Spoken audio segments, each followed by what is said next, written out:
মরতে বসেছে। একদিন আমি কুমিল্লায় রওনা দিলাম, পাশের সিটের এক মহিলা দিল গো সালাম। মহিলাটি বলল একটা কথা বলতে চাই, যাব বাড়ি হাত বাখালি টাকা পয়সা নাই। দুঃখ পেলাম সেই মহিলার বিপদ দেখিয়া, দিলাম টাকা, টাকা নিয়ে যাই গো চলিয়া। হঠাৎ করে দেখি আমি নজর করে, সেই মহিলা সিনেমা হলের ভিতরে ঢুকেছে। মহিলা সিনেমা হলের ভিতরে ঢুকেছে। মাইয়া লোকের বান্ধে পুরুষ মরতে বসেছে। মাইয়া লোকের বান্ধে পুরুষ মরতে বসেছে।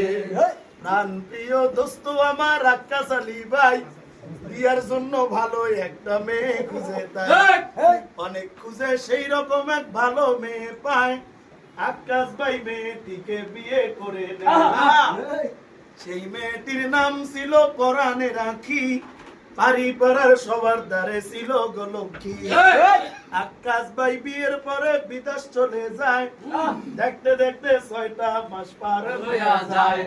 হঠাৎ করে আক্কাস ভাই খোঁজ নিয়ে দেখে, সেই লক্ষ্মী আর এক ছেলের সাথে ভাইগা গিয়াছে।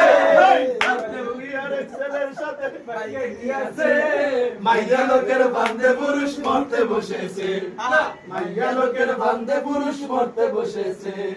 মাইয়া লোকের বান্ধে পুরুষ মরতে বসেছে।